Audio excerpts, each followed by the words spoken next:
We're gonna talk about books. Books. Go play with your toy.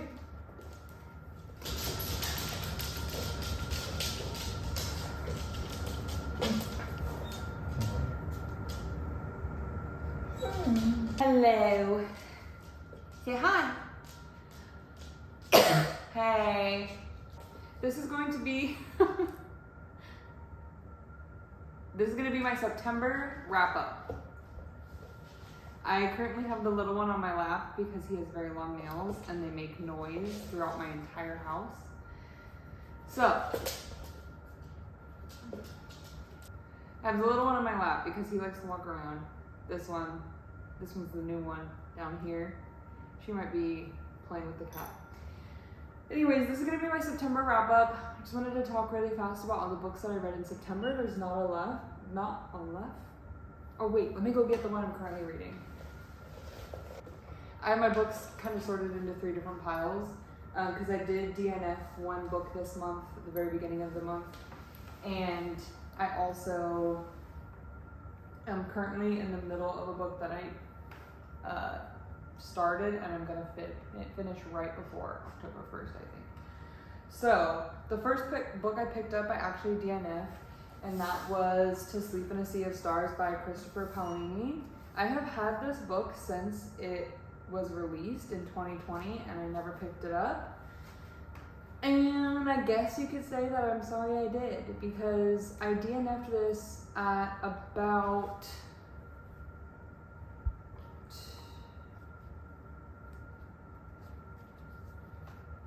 300 pages.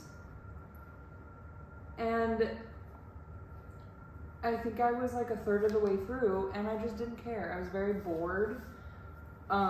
The pacing seemed very inconsistent and the plot seemed to... The plot was a little frustrating the way it didn't have a whole lot of shape or direction. We were kind of just following these characters at the drop of a hat, and it's not... The cat is currently wrapped around one of the dog's legs. Callie, leave it. So the plot seemed to change at the drop of a hat, and I don't think that's necessarily a problem every time it's that way in a book. I think that the bigger issue was the characters. The characters, I saw a Goodreads review where someone said that they were cardboard cutout characters, and I think that's the best way to describe every character in this book, because they seem to be a caricature of themselves almost, very shallow and surface level. There's not really anything to like about them. I mean, a third of the way through the book, I feel like I should know so much about this main character, especially with the time and effort that the author put into the monologues, the inner monologues that she has.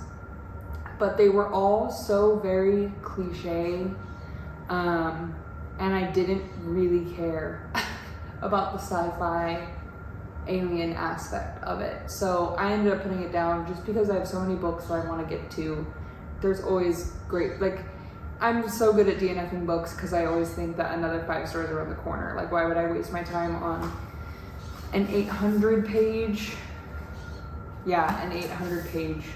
3-star, maybe even 2, depending on what would have happened in the next 500 pages.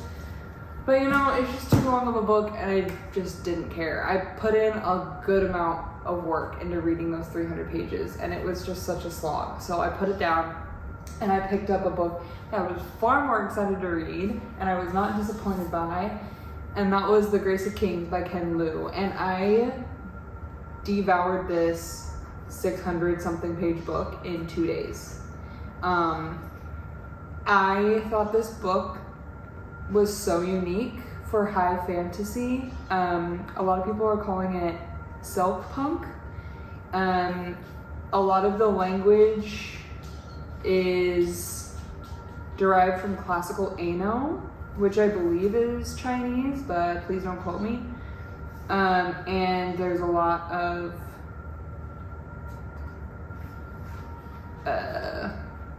imagery that evokes Chinese culture or Asian culture. And I thought the narrative of this book was so interesting. It was so concise but never dry.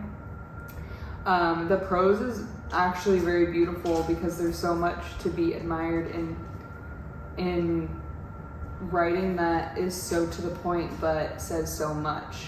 I have like a new favorite character from this book. Kunigaru I love him. I would follow him through all 4 of these books. I hope he's in all 4 of the books. And it's essentially about a revolution and all of the backlash and the casualties of a revolution. Ew, take it away.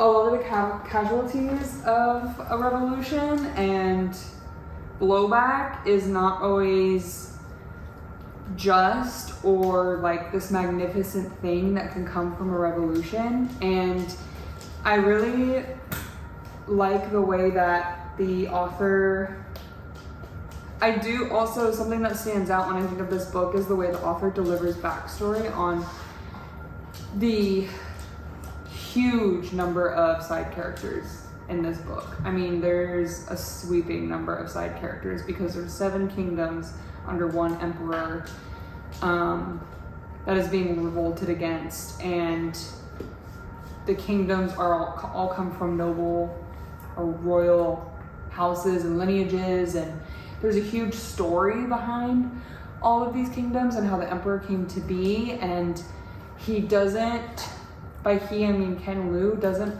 ever bog down the story with backstory or history of this world or backstory of the characters in the different houses. I was always intrigued by the backstories. I was always impressed on how smooth it flowed into their backstory and the way he made every side character interesting and unique in their own way, which made them a pleasure to read about. No matter the size of the character or how long or short they were in the story. So I cannot recommend this enough. This is such an interesting high fantasy. It's nothing like I'm used to, and I'm very excited to eventually pick up The Law of Storms as well. I'm so sorry if my dog is distracting. She's distracting me too, I promise. But there's really not much I can do. I'm not gonna put her in her kennel. She'll cry. I need the cat to stop torturing her. That's what I need to happen. Killing me. Absolutely killing me. I'm never gonna get this done. Never. Imagine kids. Wow. Props to y'all. Props to all y'all out there with children that, you know, like rely on you and shit. That's wild. Helen. Okay, I'll have it. Thank you. Thank you. The next book that I read was The Marriage Portrait by Maggie O'Farrell.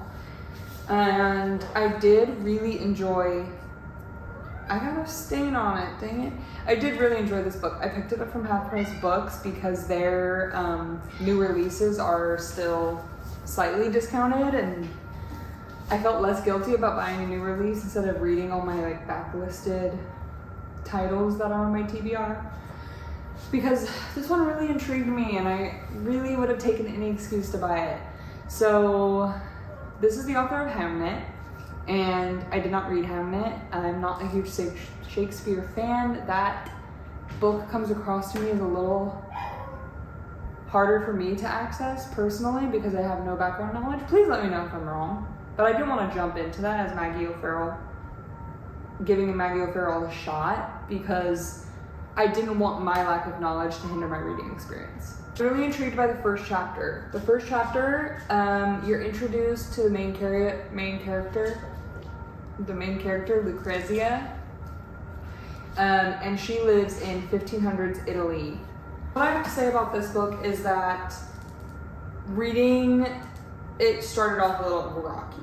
So the first chapter, we're introduced to our main character, Lucrezia. She lives in 1500s Italy, and she tells us that her husband is plotting to kill her. The chapters, maybe 1 or 2 chapters after that, I was bored. I was honestly super bored, didn't really appreciate the tandem it seemed like we were going on. I still don't think it was super necessary. It was a long chapter, let me tell you what.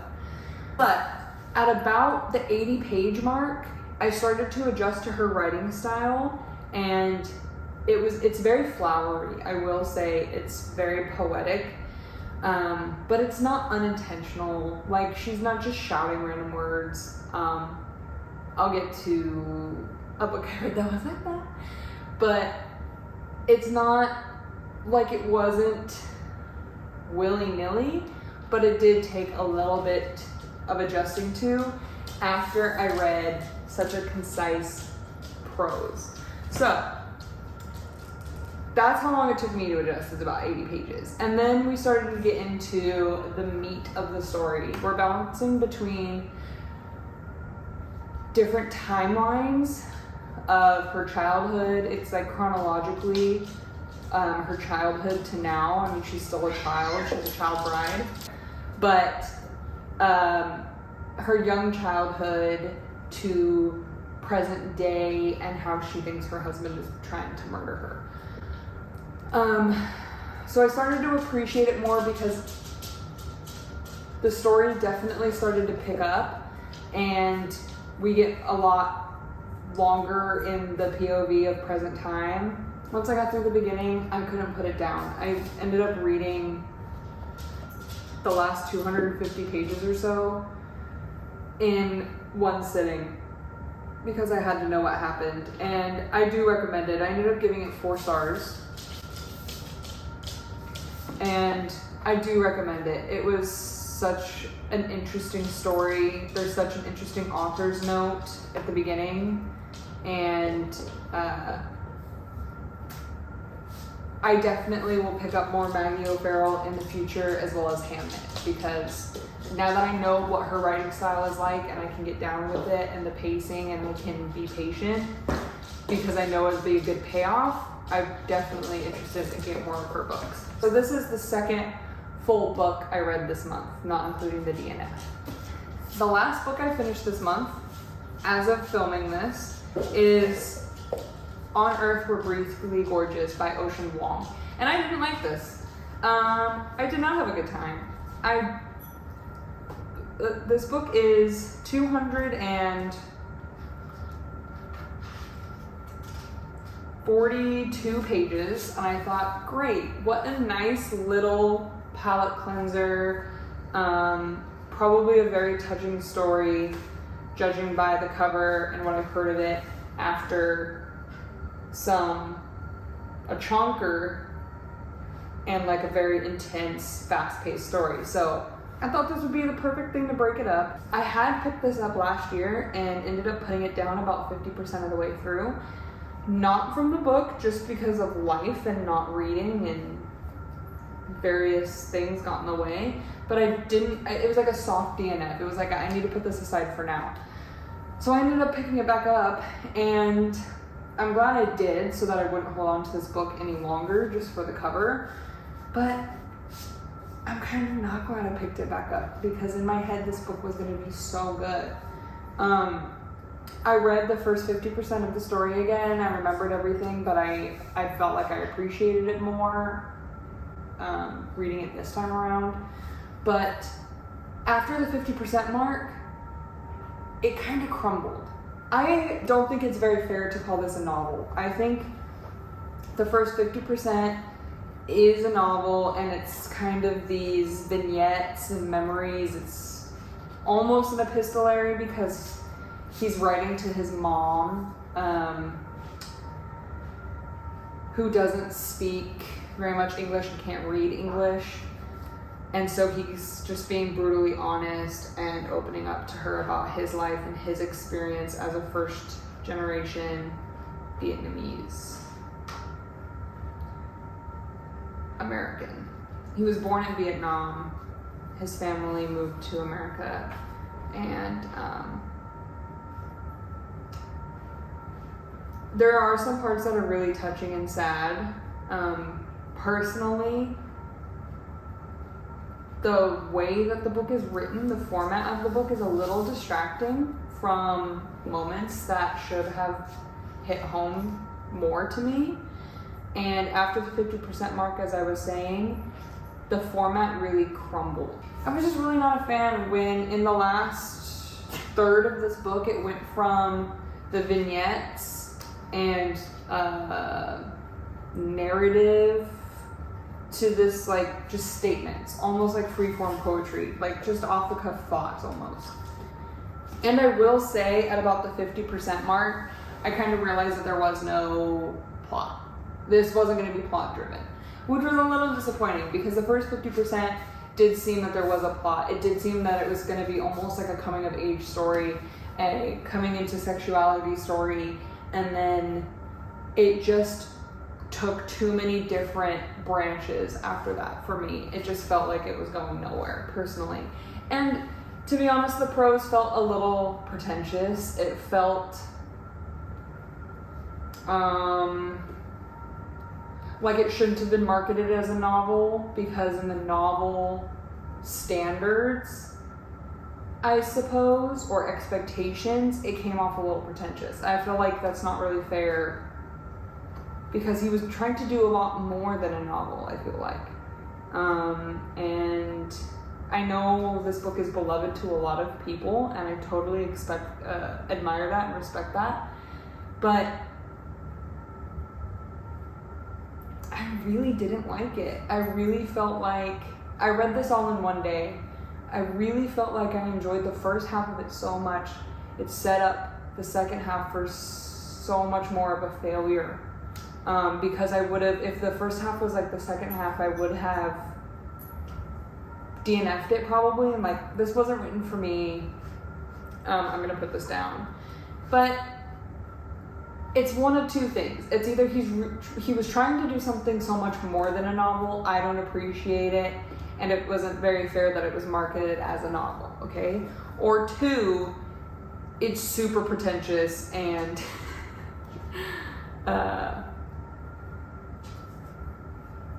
is a bad novel, you know? So I'm gonna give it the benefit of the doubt and say it's the first case. Some people agree with me on Goodreads. Some people have rated it similarly to me. I would say that it is still worth checking out if this is something that you are excited for. But as someone who's testing the waters with Litfic and normally reads novels to be a novel, it was almost, I mean, it's almost like a memoir. It's almost,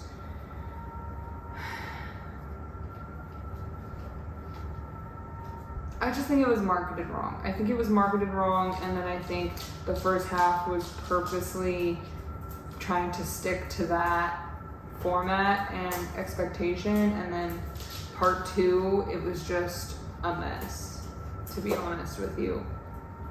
Not really set up to succeed. Like I said, if you love this book and it is very important to you, I totally respect that. I can totally see why. It deals with a lot of heavy themes that are relatable to a lot of people, and I think it's important to see stories like this talked about, and it was largely talked about on BookTube not that long ago. So I get it, just I don't get it. I thought, you know,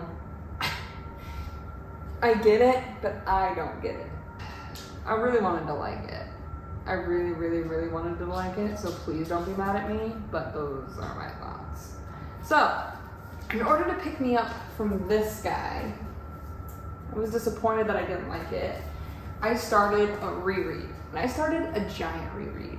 I started a giant reread of a giant series, and that would be A Game of Thrones. So I have been reading this for the last 4 days, I believe, and I only have 120 pages left in this illustrated edition by Harper Voyager, I believe. I picked this up from Book Depository, so I don't think it's necessarily a UK edition. I'm actually not sure if it is or not, but I don't believe it is. And I'm going to finish these last 120 pages almost certainly before October 1st, so I wanted to include it in this wrap up. And what I have to say about it so far is that I thought this was going to be a pain to reread. I thought that all the intrigue and the plot twists were lost to me because I had already read it and watched the TV series. But it actually has given me even more of an appreciation for George R.R. Martin's writing, not having those plot twists, not relying on the gasp moments or the aha moments, has made me realize the chokehold that George R.R. Martin has on me with his writing, as well as his ability to write characters. Like, his ability to write characters is insane. I know these characters more from the books than from the TV show, and that says a lot because sometimes TV shows will add to your understanding or your imagination of the characters, and when you go back to reread a book series, it's really hard to get the TV show out of your head. But immediately picking this up, I was right back in the world in my head when I read the book first. So, loving it. I've gotten so far in just 4 days. I had no idea. I thought I was just starting this for fun, like a comfort read for me, with it turning into fall and cozying up. I wanted this to just be a comfort read after 1 DNF and 1 2-star. But I'm actually going to continue with the second one right after, and I'm going to hopefully read all 5 books that are out so far. Don't ask me about it. Don't talk about it. Hopefully read all of 4 other books that are out so far in succession. So I'm very excited about that. I'm very excited that it's been a great reading experience. I've loved being back in Westeros. I've loved being back with my favorite characters. It's really fun. I highly recommend rereading Game of Thrones. There's so much there. There's so many layers and so much more to realize after your first reading. It's chef's kiss. So if I were to rate every book, well, I did rate every book on my Goodreads, but to summarize my ratings here at the end, On Earth We're Briefly Gorgeous, I ended up giving 2 stars. I don't think it deserved 1, but I was not going to give it 3. Because 3 to me, 3 out of 5 is like average. If you're the right person, I recommend it. This to me is a 2. The Marriage Portrait by Maggie O'Farrell, I gave 4 stars. Really, really, really loved it, but did not make it to my top tier 5-star all-time favorites list. The Grace of Kings, I 100% give a 5-star. This is a 5-star read. I hope it's a 5-star series. I can't wait to pick up the second one. This is a book that has changed, in my mind, the possibilities of fantasy. To Sleep in a Sea of Stars, I don't think I ended up rating it because I DNF'd it. If I were to rate my reading experience, just my reading experience and not the book, my reading experience was a 2. It was rough. It was really bogged down and I slogged through it and I wasn't having fun. And I probably should have DNF'd it earlier than 30%. But I give my reading experience for this a 2. But I'm not going to rate the book because I didn't finish it. So that is my September wrap up with all of its distractions and interludes thanks to my dogs. Thank you for joining me. Thank you for listening. And I will hopefully see you when I want to film an October TBR because I already have it planned out. This is the first October where I have planned out a whole TBR around Halloween and spooky season. I'm really excited about it. I want to talk about it. So hopefully I post a video, soon I get around to filming that and posting it. Hopefully I will see you back for that video when I get that up and I get that done, and that'll be really exciting for me. So again, thank you, and I'll see you later. Bye.